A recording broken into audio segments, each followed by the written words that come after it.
Welcome to Winterberry English Academy. I'm Ayes. Today, a friend of mine is here.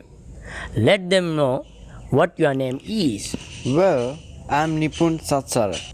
Do you speak English? Yes, I do. He speaks English. How do you practice English in Sri Lanka?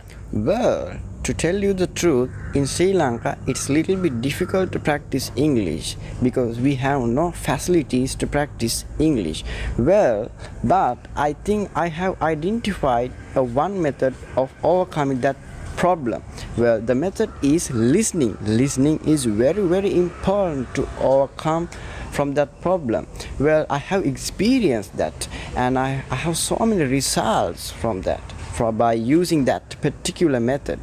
Well, I read books and I watch some YouTube channels. I have subscribed them and I identify new YouTube channels also and I subscribe them also, and through those YouTube channels I learn a lot of things and I'm learning new things and I'm learning new words and new adjectives and those kind of things. Now I think I'm fluent in English. I'm really happy about that. Well, that is that. I hope this video will help you to some extent. See you in a video like this again. Bye for now.